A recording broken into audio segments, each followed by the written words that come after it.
पूछते हैं जवानी में इश्क तो बहुत किए होंगे। मैं आपसे ये नहीं पूछूंगा क्योंकि मेरे नज़दीक तो आप जवान हैं अभी भी, तो क्या इश्क का सिलसिला चलता रहता है? और सहाफ़त में कैसे आए आप? शुरू से इरादा था बचपन बाय एक्सीडेंट? तो अभी आपकी जो शादी है ये लव मैरिज थी या वो इश्क ही क्या जो कामयाब हो जाए, इश्क को नाकाम ही रहना चाहिए ताकि ये कसक जो है ये हासिल की जो हाँ हल्की हल्की कसक मौजूद रहे। क्या ये खुला तजाद नहीं?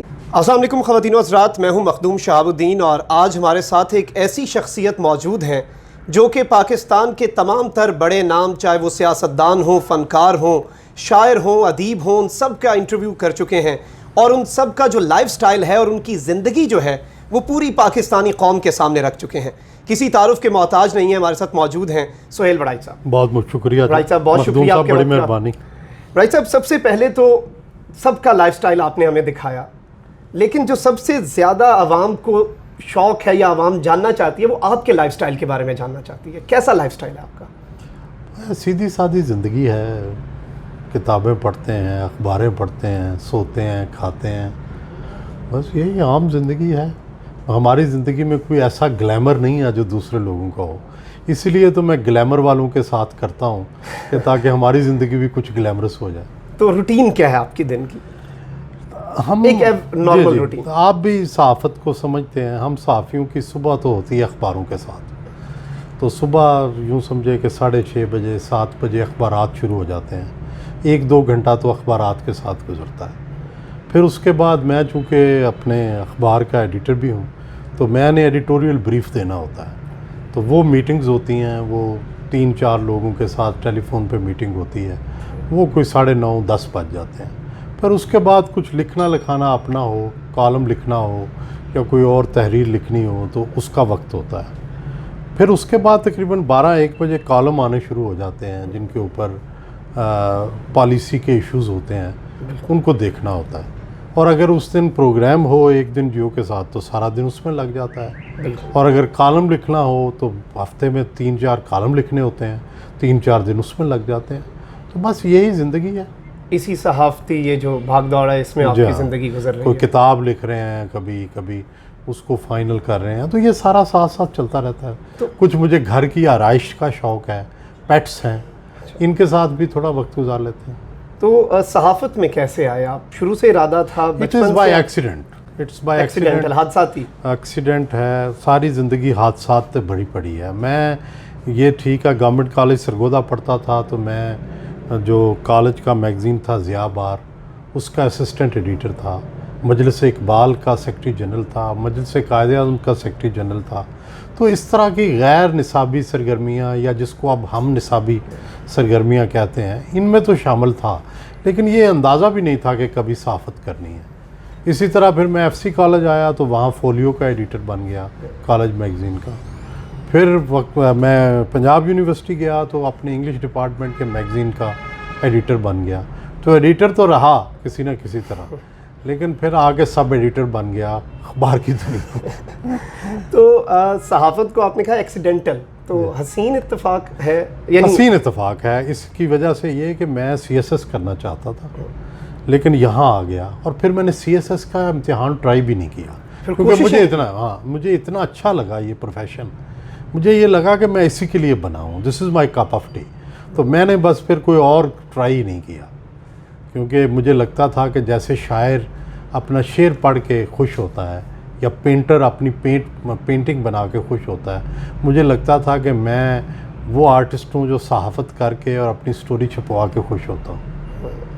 तो बड़ाई साहब, एक और बड़ी चीज़ है कि आपको जब भी बतौर एक नौजवान सहाफ़ी या सीखने के लिए भी हम अगर आपका प्रोग्राम देखें तो आप सवाल पूछते हैं और वो बात पूछते हैं जो शायद कोई और एंकर अपने तरीके से पूछे तो अगला ऑफेंड भी हो जाए, लेकिन आप बड़े ही काम और कूल तरीके से वो बात उगलवा भी लेते हैं जिसका वो आम हालात में शायद जवाब भी ना दें।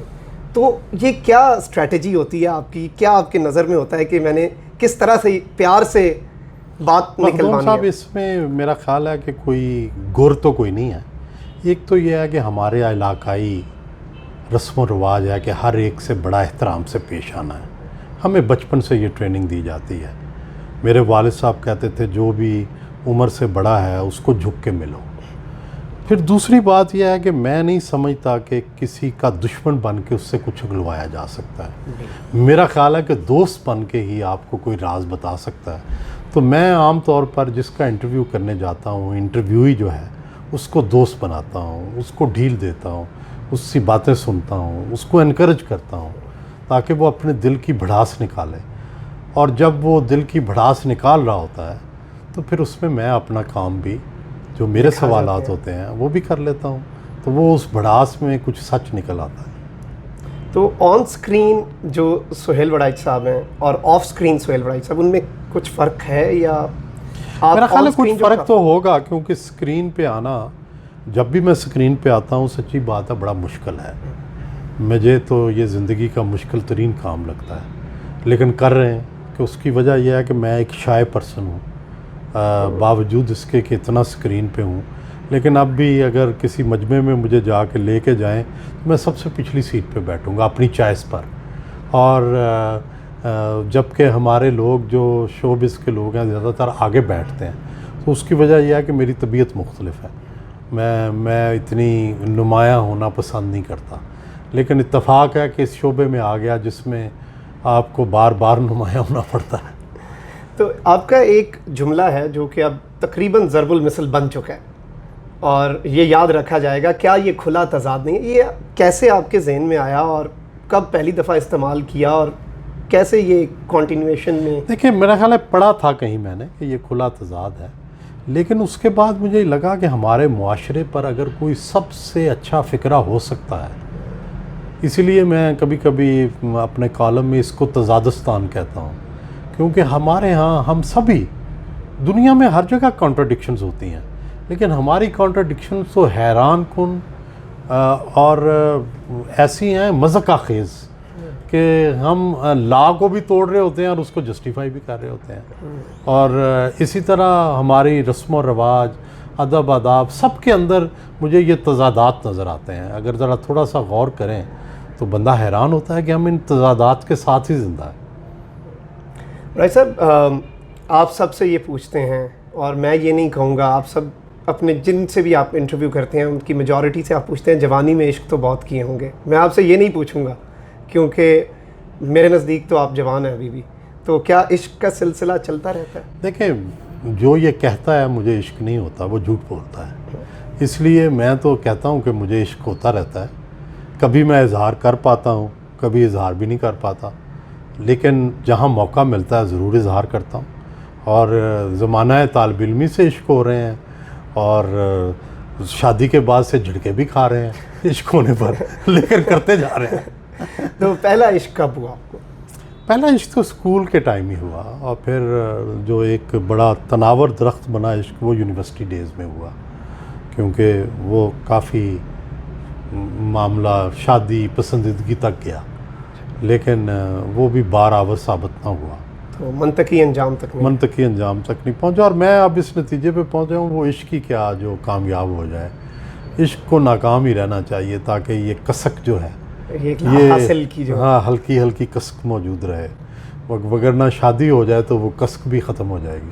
तो अभी आपकी जो शादी है ये लव मैरिज थी या नहीं? It's a purely arrange marriage and it is going very well. माशाल्लाह। बहुत आइडियल मेरी बीवी हैं, सारा कुछ वही। मैं तो घर में एक मेहमान हूँ जिसको किसी चीज़ का पता नहीं। एस्टेब्लिशमेंट आपके घर में यानी मेरी बेगम है, मेरी इस घर की एस्टेब्लिशमेंट मेरी बेगम है, फाइनेंशियल मैनेजर भी वो हैं। मैं सिर्फ, मेरा इतना ही काम है जाके तनख्वाह दे के, और फिर वापस भी लेने हो तो बड़ी मुश्किल पेश आती है। वही जो दे दिया वो वापस भी मुश्किल से मिलता है। राइट साहब, आपने बहुत इंटरव्यूज़ किए, सबसे बोरिंग शख्सियत कौन लगी आपको? दो लोग, मुझे दो किस्म के लोग बड़े बोरिंग लगते हैं। एक वो कि जो कुछ कहना ही नहीं चाहते, और दूसरे जो हद से ज़्यादा बनावटी होते हैं। लेकिन पहली किस्म ज़्यादा ख़तरनाक है कि जो बिल्कुल ही टाल देते हैं, जिनको जो भी सवाल करें उसका जवाब ही नहीं देना चाहते, और वो चाहते हैं कि ज़िंदगी इसी तरह टाल मटोल से काम लें। तो वो बड़े बोर लोग होते हैं। बहुत शुक्रिया भाई साहब आपके वक्त का। बड़ी मेहरबानी मखदूम साहब, आप माशाल्लाह बड़े ही काबिल फ़ख्र हैं हमारे, और मेहनती हैं। अल्लाह ताला आपको और तरक्की दे, रोज़ अफजूं तरक्की दे। बहुत शुक्रिया। Thank you very much.